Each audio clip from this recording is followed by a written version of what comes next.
Hello and welcome back to my channel. I'm sure some of you are wondering about Natasha Osawaru, the latest love interest of Tuface Idibia.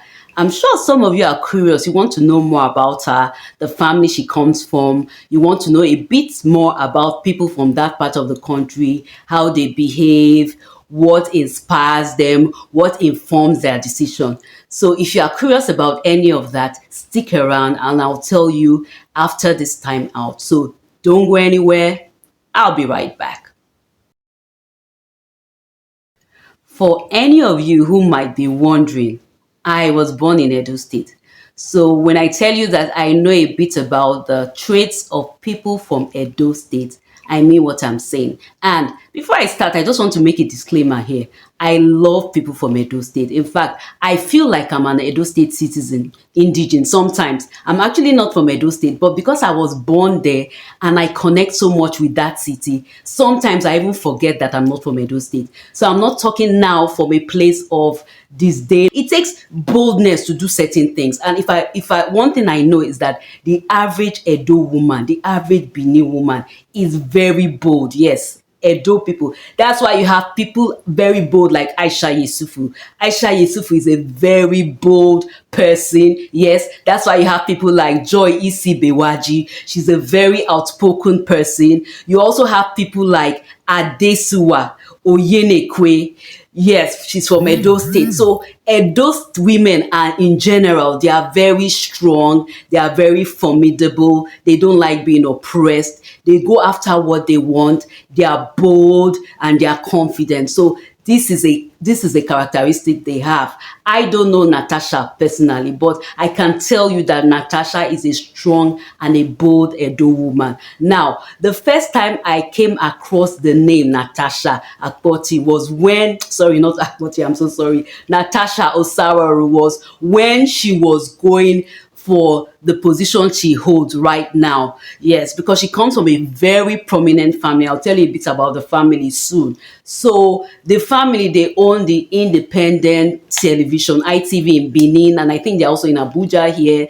And yes, ITV Benin. So they have a radio station, ITV radio station. So that time they were during the time of campaigning, I think it was in 2022 or 2023 when they were campaigning. So that was when I encountered the personality of Natasha Osawaru. So in the television station, in the radio station, they always put regular adverts like people should vote for her and all that. So when I saw her, I didn't really know that she was related to that family, but I kind of knew that she was kind of influential because the adverts kept on running. I was like, wow, she's very influential. They were talking about her, how she's a well brought up child, how she's going to do well for Edo State. You know how political campaigns go, the normal language and all that. So I didn't have any. I just said to myself, oh, such a pretty young lady. She's pretty and she's young, and she looked, in fact, the pictures they were showing of her, she looked like 21, even 19, 20, 21.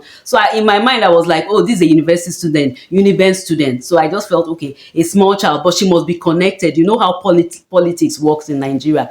You can't just come from nowhere and say you want to aspire for a position, but things are going to change in Nigeria. It can't continue like that, where people are put there because of who they are or who they know. But that's not what I'm talking about. So my first encounter of Natasha Osawaru, I'm not saying Akpoti, I made that mistake before. Natasha Osawaru was that, oh, I just saw her as a young person that is connected from an influential family and all that. So that was the little bit I knew about her. And after that, I had to leave Benin environment. I had to come to Abuja. So I didn't really know much about her till I started hearing about what's happening now with her relationship with Tuface Idibia. So I started giving her a closer look. I wanted to know about her more. And of course, all I know about her, I've never met her personally. This is a disclaimer. I've never met her personally. I don't know her personally, but I kind of understand how things work in Edo State one, and the general how these things work. So She comes from a very influential family, the Igbenedion family. Anybody that was born in Benin or that has anything to do with Edo State or even the old Bendel State will know that Igbenedion family. They are a very prominent family. A child of Igbenedion, Lucky Igbenedion, at a point was both a local government chairperson and also the governor of Edo State. Now, I had sort of a minute encounter so that you understand more about what I'm trying to say. Lucky Igbenedion, when he was the local government chairman, he came to my primary school. I schooled in a primary school in Edo State, and he came there. Then it was Bendel State. He came, and you know how it is now. People want to identify. So they got a girl, she was in my class, as in my form. They got her to recite the poetry, African My Africa. So you know how it is now, a big person is coming. So students, they will prop them, dress up well, clean up the school and all that. So there was a lot of funfair because, of course, he was the chairman of Oredo local government area in Edo State. So as children, we were all excited. We came out, and the girl, my form mate that was meant to say the poem, she came out and she said the poem and all that. But there's something I noticed. After she said the poem, I was looking at the gentleman and I was expecting him to acknowledge. But from what I saw, maybe he did, I don't know. I did not see him acknowledge that somebody came. You know what normally happens when a young person talks like that or comes to give you flowers, when they to welcome you into a place, you're supposed to smile and be friendly.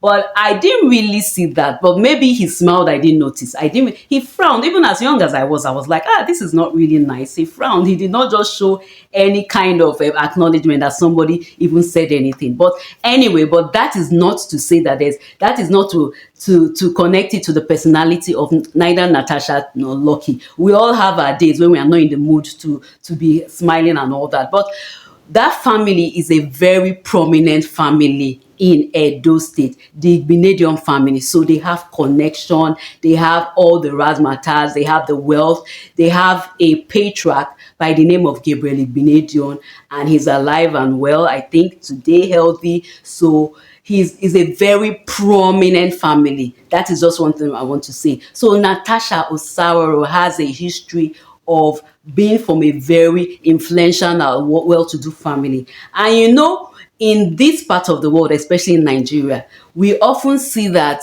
there are certain classes of people that they get opportunities based on prominence. Maybe it's all over the world. They get certain opportunities. So they grow up with that. Sometimes, I'm not talking about the Benedict family particularly, they have this thing of entitlement, being entitled to whatever good things are on offer, being the first to collect while others may be oppressed. I'm not saying that's the family, but that's what I'm saying in this part of the world. So they come from a very prominent family. And now, added to that, Edo women in general, they are very bold women. They are very bold women. They go after what they want. They don't care what you say. They don't care what you do. So sometimes you see some women from that part of the country that are really out to make money, are really out to be prominent, and they are ready to go the long haul. The same with Edo women that want to do good. Edo women that want to go do good go out of their way. They are really hardworking and all that. So one thing I can tell you is that if Natasha Osawaru has the characteristics of people from that part of the country, she is not going to let go of what she wants. She's not going to let go of her man. She's determined to. She will stay put, and it will not matter much what people say, because she wants what she wants, and she will want to keep what she has. That is what I noticed. So, but another thing I also want to say about Edo women is that there's something about Edo women. I don't want to say, in fact, it's everywhere, but there's something about Edo women. They are not so big on marriage. Like marriage is not the thing. The thing is just have kids. Once you have kids, you have your respect. In the northern part of the country, if you are not married, you are not really respected. But not for Edo women. Edo women, you can see an Edo woman, prominent Edo woman. She has